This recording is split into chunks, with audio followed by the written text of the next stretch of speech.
नमस्कार दोस्तों, मैं शशांक तिवारी पाठशाला निरपेक्ष सर आप सभी का स्वागत करता हूं। सुबह के 7 बजे हुए हैं 27 फरवरी 2021। आपकी करंट अफेयर्स आपके सामने है। सभी लोग रोज की तरह कॉपी पेन लेकर बैठेंगे, चाय को लेकर बैठेंगे, लेकिन चुस्किया कोई नहीं लेगा। सारे इंपॉर्टेंट बड़े आसानी से सारे इंपॉर्टेंट क्वेश्चन करने हैं और सारे इंपॉर्टेंट पॉइंट्स लिखने भी है। तो दोस्तों समय को व्यतीत न करते हुए हम लोग अपने क्वेश्चंस को देखेंगे और हम लोग अपनी करंट अफेयर्स को स्टार्ट करते हैं। तो दोस्तों पहला क्वेश्चन आज की स्क्रीन पर आपका लगा हुआ है। हाल ही में किसे OLX ऑटोज, जो कि OLX ग्रुप की एक इकाई है, के नए ग्लोबल CEO के रूप में नियुक्त किया गया है? नेक्स्ट क्वेश्चन, हाल ही में कौन कार्बन वॉच ऐप लॉन्च करने वाला भारत का पहला केंद्र शासित प्रदेश बना है? दोस्तों कार्बन उत्सर्जन के बारे में यहां पर सवाल उठा है। हाल ही में फुलरटर्न इंडिया क्रेडिट कंपनी ने किसको अपना नया CEO और MD नियुक्त किया है? हाल ही में किसे जॉर्जिया के नए प्रधानमंत्री के रूप में चुना गया है? नेक्स्ट क्वेश्चन, हाल ही में किस देश ने ऑस्ट्रेलिया और फ्रांस के साथ हिंद प्रशांत क्षेत्र में आपसी सहयोग बढ़ाने के लिए त्रिपक्षीय समझौता किया है या वार्ता की है? ध्यान रखिएगा दोस्तों, ये देश आपके एशिया पैसिफिक इकोनॉमिक कोऑपरेशन में भी आते हैं, जिसको आप एपेक कहते हैं। नेक्स्ट, हाल ही में किसे फिर से TTFI, जो कि आपका Tibet tennis federation of India है, का अध्यक्ष चुना गया है? नेक्स्ट क्वेश्चन, हाल ही में किस एयरपोर्ट ने DGCA से अंतरराष्ट्रीय हवाई अड्डा लाइसेंस प्राप्त किया है? दोस्तों DGCA क्या है? DGCA directorate general of civil aviation कहते हैं। नेक्स्ट क्वेश्चन, हाल ही में किस बैंक ने नम्मा चेन्नई स्मार्ट कार्ड लॉन्च किया है? दोस्तों नम्मा चेन्नई के नाम से नम्मा मेट्रो भी आपकी चेन्नई में ही है। नेक्स्ट क्वेश्चन, हाल ही में किस राज्य सरकार ने सरकारी कर्मचारियों के लिए सेवानिवृत्ति की उम्र बढ़ा दी है? और दोस्तों लास्ट क्वेश्चन, हाल ही में अमेरिकी राष्ट्रपति जो बाइडेन ने भारत समेत दुनिया के पेशेवर लोगों के लिए किस कार्ड पर लगी रोक को हटा दिया है? और ये दोस्तों आज के आपके क्वेश्चन है। चलिए हम लोग समय को व्यतीत किए बिना अपनी क्लास को फटाफट स्टार्ट करते हैं। और पहला क्वेश्चन आपकी स्क्रीन पर लगा हुआ है ये, ठीक है। तो पहला क्वेश्चन दोस्तों आपकी स्क्रीन पर क्या है? हाल ही में किसे OLX ऑटोज के नए ग्लोबल CEO के रूप में नियुक्त किया गया है? तो दोस्तों अभी गौतम ठाकर को अभी हाल ही में ऑटो ग्रुप का इकाई है, जिसको हम क्या बोलते हैं, OLX ग्रुप की इकाई है, जिसको हम क्या बोलते हैं, OLX ऑटोज कहते हैं, उसका ग्लोबल CEO नियुक्त किया गया है। दोस्तों गौतम ठाकर जी अभी हाल ही में आपके OLX ग्रुप, सबसे पहले हम इसके बारे में जानते हैं। ध्यान रखिएगा दोस्तों, OLX ग्रुप की इस कंपनी की स्थापना हाल ही में कुछ वर्षों पहले ही 2006 में हुई थी। दोस्तों ध्यान रखिएगा, OLX ग्रुप जो कंपनी है, इस कंपनी का मुख्यालय एम्स्टर्डम में है, यानी कि नीदरलैंड में है, ठीक है। ये कंपनी दोस्तों भारत के साथ साथ अफ्रीका और लैटिन अमेरिका और USA में अपना काम करती है, जिसके माध्यम से ये OLX एप्लीकेशन के माध्यम से ये आगे आपका खरीद और बिक्री के काम भी करते हैं और ये परिवहन के काम में भी है, ठीक है। तो OLX ग्रुप की दोस्तों एक इकाई है जिसका नाम है OLX ऑटोज। ध्यान रखिएगा, OLX ग्रुप की अगर बात करें दोस्तों, तो ये जो OLX ग्रुप की जो OLX ऑटोज है, ये भारत में भी काम करती है, ये अफ्रीका में कार्यरत है। इसके साथ साथ दोस्तों ये लैटिन अमेरिका, जिसको आप मध्य अमेरिका कहते हैं, लैटिन अमेरिका जहां पर बहामास, जहां पनामा, जहां पर बरमुडा आदि पाए जाते हैं, वहां, और दोस्तों USA में कार्यरत है। USA, लैटिन अमेरिका, भारत और अफ्रीका के लगभग 4000 कर्मचारियों को एक साथ अब जो आपके गौतम ठाकर जी हैं, ये उनको लीडरशिप देंगे। अभी तक ये लोग होता था दोस्तों, OLX ग्रुप अपने भारत, अफ्रीका और लैटिन अमेरिका, USA में अलग अलग CEO बनाती थी, लेकिन इस बार पहली बार OLX ऑटोज का जो ग्लोबल CEO बने हैं दोस्तों, वो गौतम ठाकर जी बने। तो अब ये ग्लोबली इसीलिए नाम जोड़ा गया है। अब ये ग्लोबली क्या करेंगे दोस्तों, ये globally Bharat, Africa, Latin America और USA को एक साथ क्या देंगे, एक साथ नेतृत्व प्रदान करेंगे, ठीक है। इनका कार्यकाल दोस्तों शुरू होगा 15 मार्च 2021 से। इनका ये अपना पद क्या करेंगे, धारण करेंगे। तो ये आपका OLX ग्रुप ने हाल ही में अपना पहला ग्लोबल CEO नियुक्त किया, ठीक है। नेक्स्ट क्वेश्चन पे आते हैं दोस्तों, सभी लोग क्लास को शेयर भी कर देंगे और नेक्स्ट क्वेश्चन को देखेंगे। हाल ही में कौन कार्बन वॉच ऐप लॉन्च करने वाला भारत का पहला केंद्र शासित प्रदेश बना है? तो दोस्तों ध्यान रखिएगा, हाल ही में चंडीगढ़ सरकार के द्वारा, चंडीगढ़ सरकार या चंडीगढ़ के जो आपके लेफ्टिनेंट गवर्नर है, चंडीगढ़ के लेफ्टिनेंट गवर्नर के द्वारा अभी हाल ही में वीपी सिंह जो बदावर जी हैं, वीपी सिंह ने अभी हाल ही में चंडीगढ़ में, इसको छोड़ दीजिएगा, चंडीगढ़ में अभी हाल ही में इन्होंने क्या किया है, हाल ही में एक आपका कार्बन वॉच ऐप लॉन्च किया है। ये ऐप दोस्तों, इसको एक्सेस तो कोई भी कर सकता है। ये जो आपका जो एप्लीकेशन है, इसको चंडीगढ़ का कोई भी व्यक्ति या इसको बाहर का कोई भी व्यक्ति इस ऐप को क्या कर सकता है दोस्तों, इसको एक्सेस कर सकता है। लेकिन ध्यान रखिएगा, इस एप्लीकेशन से होगा क्या, ये चंडीगढ़ में रहने वाले कोई भी व्यक्ति या चंडीगढ़ के किसी भी व्यक्ति के कार्बन फुटप्रिंट की पूरी जानकारी देगा कि किसी भी गतिविधि में, चंडीगढ़ में होने वाली जितनी भी मानवीय गतिविधियां हैं, उनसे कार्बन फुटप्रिंट की पूरी जानकारी एप्लीकेशन से मिल जाएगी। दोस्तों, कार्बन फुटप्रिंट होता क्या है, ध्यान रखिएगा, मनुष्य द्वारा, इंडस्ट्रीज द्वारा, इकाइयों द्वारा किए जा रहे कार्यों के दौरान जो भी कार्बन उत्सर्जन होता है या कार्बन डाइऑक्साइड का उत्सर्जन होता है, उसका मापन करने के लिए और उसकी जांच, मतलब उसकी पूरा उसका डाटा निकालने के लिए आपके कार्बन फुटप्रिंट, इसको कार्बन फुटप्रिंट कहा जाता है। ठीक है, तो ध्यान रखिएगा दोस्तों, चंडीगढ़ के राज्यपाल वीपी सिंह या चंडीगढ़ के उपराज्यपाल, जिनको आप लेफ्टिनेंट गवर्नर कहते हैं, वीपी सिंह द्वारा इस एप्लीकेशन को लॉन्च किया गया है। ये एप्लीकेशन दोस्तों ध्यान रखिएगा, ये एप्लीकेशन आया तो केवल चंडीगढ़ के लोगों के लिए, लेकिन इसे कोई भी एक्सेस कर सकता है। तो चंडीगढ़ के नागरिक या चंडीगढ़ के लोगों के कार्बन फुटप्रिंट्स की क्या करेगा, ये पूरा डाटा देगा। कार्बन फुटप्रिंट्स का पूरा का पूरा ये क्या देगा दोस्तों, डाटा प्रदान करेगा। तो इस तरीके से यहां चंडीगढ़ में रहने वाले जितने भी लोग हैं या चंडीगढ़ के जितने भी लोग हैं, उन लोगों का विस्तृत अध्ययन करेगा और पूरा का पूरा इलैबोरेटेड इनका पूरा रिसर्च होगा और इससे पता चलेगा दोस्तों कि मानवीय गतिविधियों द्वारा वातावरण में कितना कार्बन आपका उत्सर्जन हो रहा है या हर आदमी एवरेज में कितना कार्बन फुटप्रिंट से अपने पर्यावरण को दूषित कर रहा है। तो इस तरीके से दोस्तों कार्बन फुटप्रिंट्स का डाटा देने के लिए आपका एक एप्लीकेशन लॉन्च किया गया है, जिसको क्या बोला गया है, कार्बन वॉच ऐप को लॉन्च किया गया। कहां किया गया दोस्तों, चंडीगढ़ में। ठीक है, नेक्स्ट क्वेश्चन क्या है, हाल ही में फुलरटोन इंडिया क्रेडिट कंपनी ने किसको अपना नया सीईओ नियुक्त किया है। ध्यान रखिएगा दोस्तों, फुलरटोन इंडिया क्रेडिट कंपनी, इस कंपनी की स्थापना, इस क्रेडिट कंपनी की स्थापना 1994 में मुंबई में की गई थी। और ध्यान रखिएगा दोस्तों, इसके अभी हाल ही में जो नए सीईओ बने हैं वो है शांतनु मिश्रा जी। शांतनु मिश्रा के अगर बारे में बात करें तो आपको मैं बता दूं, पिछले 40 सालों से ये बिजनेस के क्षेत्र में है और ऐसे अंतरराष्ट्रीय जो बैंक है जैसे स्टैंडर्ड चार्टर्ड, जैसे सिटी बैंक जो न्यूयॉर्क की है, उसमें ये एरिया रिस्क मैनेजर के रूप में काम भी कर चुके हैं। तो अभी हाल ही में शांतनु मिश्रा को आपके फुलरटोन इंडिया क्रेडिट कंपनी का क्या बनाया गया, सीईओ और एमडी बनाया गया है। मैं आपको इनके बारे में बता दूं, ये आपकी स्टैंडर्ड चार्टर्ड बैंक, जो स्टैंडर्ड चार्टर्ड बैंक है, इस बैंक के ये एरिया रिस्क मैनेजर भी रह चुके हैं और इसके साथ साथ ये पिछले 20 सालों से सिटी बैंक के लिए भी कार्य कर चुके हैं। दोस्तों ये सिटी बैंक के लिए भी ऑफिसर के रूप में कार्यरत रहे हैं। ठीक है, तो ध्यान रखिएगा दोस्तों, स्टैंडर्ड चार्टर्ड बैंक के और सिटी बैंक के ये एरिया रिस्क ऑफिसर या मैनेजर के रूप में कार्यरत रहे। आपको मैं बता दूं, जो ये स्टैंडर्ड चार्टर्ड बैंक और जो आपकी सिटी बैंक है दोस्तों, स्टैंडर्ड चार्टर्ड बैंक की स्थापना 1969 में हुई थी और सिटी बैंक तो बहुत ही पुरानी है। तो स्टैंडर्ड चार्टर्ड बैंक की स्थापना 1969 में की गई थी और सिटी बैंक 1812 में स्थापित हुई थी। दोस्तों ध्यान रखिएगा, आपकी जो सिटी बैंक है, इसके जो फाउंडर थे उनका नाम था सैमुअल डिसगुड। तो ध्यान रखिएगा, सैमुअल ओसगुड जो थे, सैमुअल ओसगुड, उन्होंने 1812 में इन्होंने किस बैंक की स्थापना की थी, सिटी बैंक की स्थापना की थी। और दोस्तों ये कहां पर है, ये न्यूयॉर्क में है। कहां पर है ये, न्यूयॉर्क में।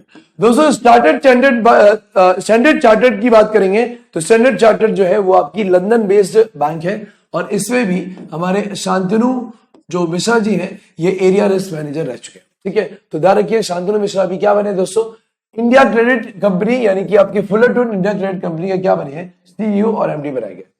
नेक्स्ट क्वेश्चन पे आते हैं दोस्तों, अभी हाल ही में जॉर्जिया के प्रधानमंत्री चेंज हुए हैं और जॉर्जिया के जो नए प्रधानमंत्री बने हैं दोस्तों वो है इराकली ग्रिबिशेली।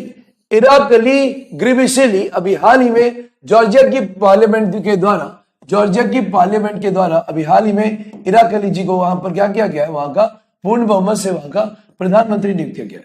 दोस्तों प्रधानमंत्री नियुक्त करने के बाद इन्होंने अपना जो सबसे पहला प्लान बनाया है वो है जॉर्जिया में आने वाले जॉर्डन का विकास।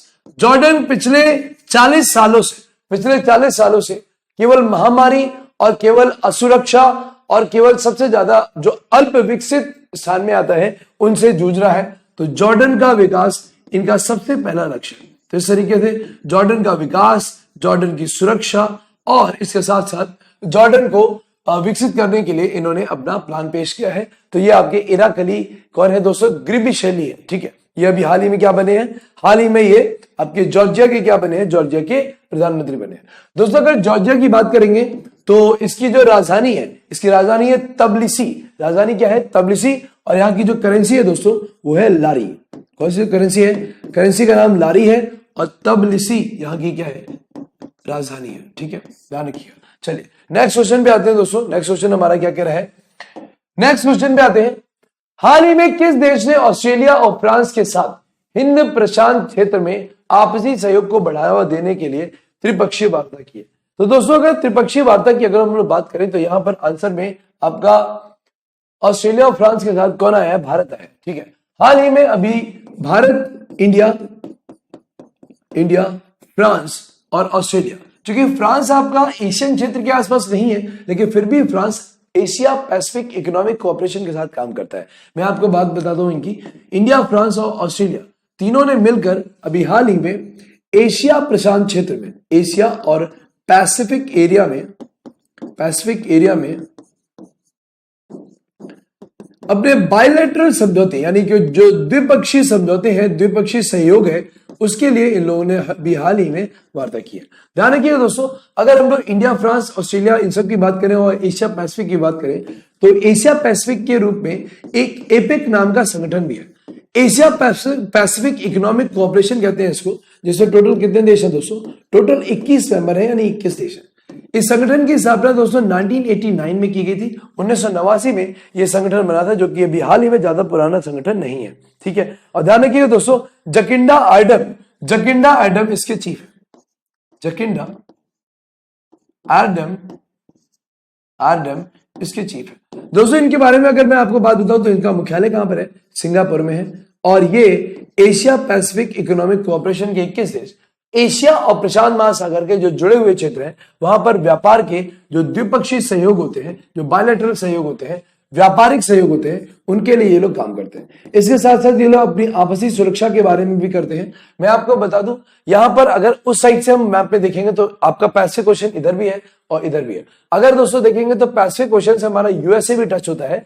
तो इस संगठन में 21 मेंबर्स में आपका यूएसए भी शामिल है, ठीक है। तो यहां पर आपका इंडिया, फ्रांस और ऑस्ट्रेलिया ने भी हाल ही में क्या किया, हाल ही में अपना समझौता किया।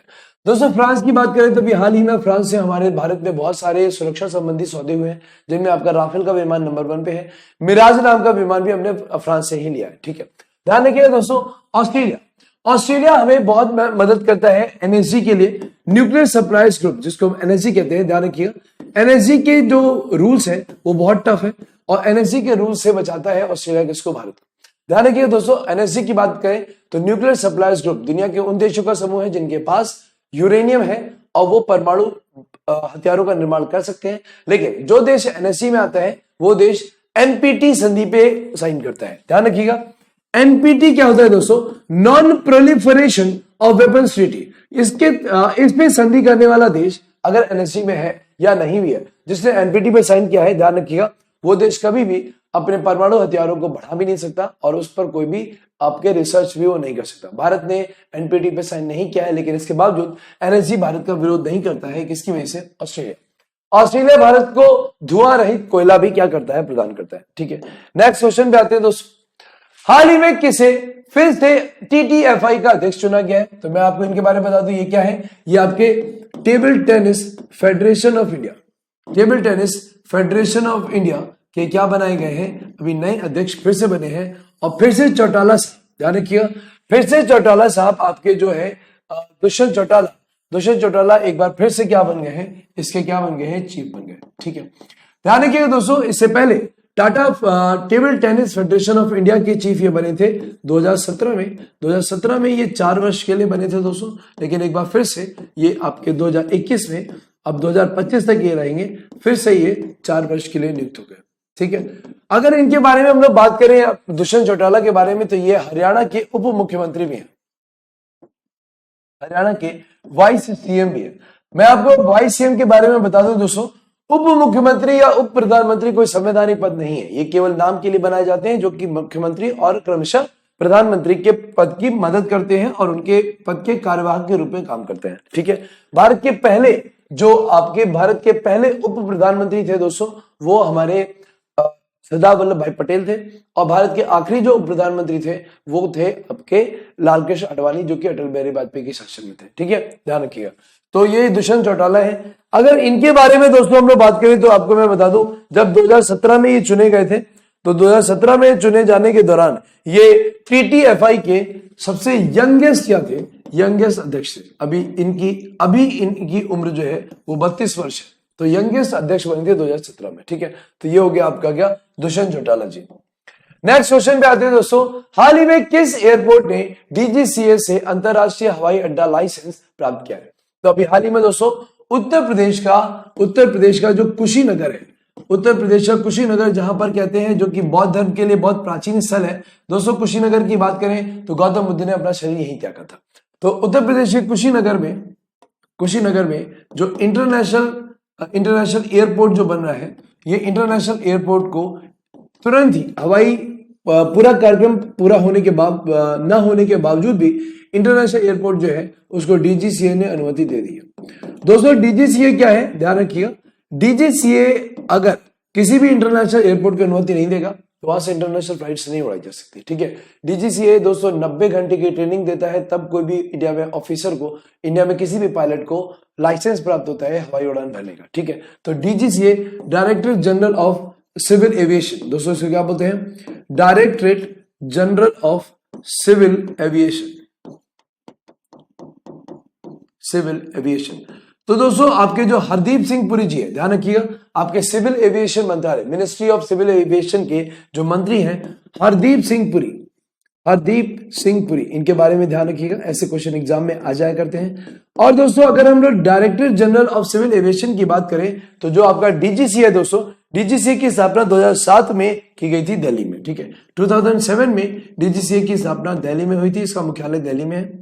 और ध्यान रखिए दोस्तों, ये आपकी 90 घंटे की ट्रेनिंग देने के बाद ही किसी भी व्यक्ति को पायलट बनने का अधिकार देता है। ध्यान रखिए दोस्तों, आपने अभी नाम सुना होगा आयशा अजीज, जो कश्मीर की यंगेस्ट इंडियन पायलट बनी है, वो हो या फिर आपकी भावना कंत हो या जो भी है, सभी लोगों को एवं इंडियन एयरफोर्स में भी आपको ट्रेनिंग करने के बाद DGCA से अप्रूव होने के बाद ही उस पायलट को क्या मिलता है, लाइसेंस मिलता है। ठीक है, तो इस चीज को ध्यान रखिएगा। तो यह भी दोस्तों कहां हुआ है, कुशीनगर में हुआ है। अगर दोस्तों यहाँ पर हम लोग बात करें यूपी की, तो यूपी में कुशीनगर के बनने के बाद यूपी के पास 3 इंटरनेशनल एयरपोर्ट हो जाएंगे। एक है लखनऊ इंटरनेशनल एयरपोर्ट, जो कि चौधरी चरण सिंह एयरपोर्ट है। उसके बाद आता है वाराणसी एयरपोर्ट, तो वाराणसी एयरपोर्ट आपके आता है लाल बहादुर शास्त्री एयरपोर्ट, और आपका जो नया अभी बन रहा है दोस्तों कुशीनगर। तो इस तरीके से उत्तर प्रदेश में 3 इंटरनेशनल एयरपोर्ट हो जाएंगे, लखनऊ, वाराणसी और कौन सा, कानपुर। ठीक है, तो ये हो गया आपका कुशीनगर एयरपोर्ट। नेक्स्ट क्वेश्चन पे आते हैं दोस्तों, हाल ही में किस बैंक ने नम्मा चेन्नई स्मार्ट कार्ड योजना शुरू करी है? ध्यान रखिए दोस्तों, नम्मा चेन्नई स्मार्ट कार्ड योजना शुरू करी है किसने, ICICI ने। कोविड प्रकरण के दौरान भी, कोविड का जब प्रकोप था उस दौरान भी ICICI ने आई मोबाइल ऐप बनाया था। तो आई मोबाइल ऐप जो इन्होंने बनाया था वो भी आपके ग्राहकों के लिए मतलब उसको सुचारू रूप से चलाने के लिए, ग्राहक अपना जो ट्रांजैक्शन है, जो विड्रॉवल है, वो बड़े आराम से घर में बैठ के कर सके, इसके लिए आई मोबाइल ऐप भी इन्होंने लॉन्च किया था। ध्यान रखिएगा दोस्तों, अभी ICICI ने नम्मा चेन्नई क्रेडिट स्मार्ट कार्ड क्या किया है, योजना शुरू करी है।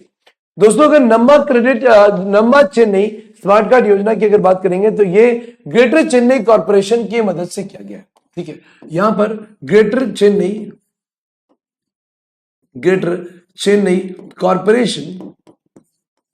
कॉर्पोरेशन की मदद से किया गया है। इस कॉर्पोरेशन की बात दोस्तों मैं आपको इनके बारे में बता दूं कि ये कॉर्पोरेशन बहुत पुराना है, ब्रिटिश शासन के समय का है। 1688 में ये चेन्नई मद्रास कॉर्पोरेशन के नाम से स्थापित हुआ था, मद्रास नगर निगम के नाम से स्थापित हुआ था। और जेम्स सेकंड जो समय प्रिंस थे, जेम्स सेकंड ने इसको स्थापित किया था। और इसके साथ दोस्तों जो आपका नंबर चेन्नई स्मार्ट कार्ड जो लॉन्च हुआ है, ये आपका चेन्नई स्मार्ट सिटी कॉर्पोरेशन भी इसमें शामिल है। तो चेन्नई स्मार्ट सिटी कॉर्पोरेशन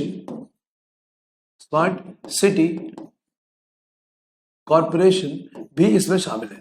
तो ये इन दोनों कॉर्पोरेशन के सहयोग से आपका ये स्मार्ट कार्ड योजना जो हो रही है, शुरू हो रही है। ठीक है, Chennai smart card city corporation की अगर बात करें दोस्तों, ध्यान रखिएगा, ये आपका कॉर्पोरेशन सन 2016 में स्मार्ट सिटी प्रोजेक्ट के दौरान आया था, जो आपका चेन्नई स्मार्ट सिटी कॉर्पोरेशन के नाम से बनाया गया था।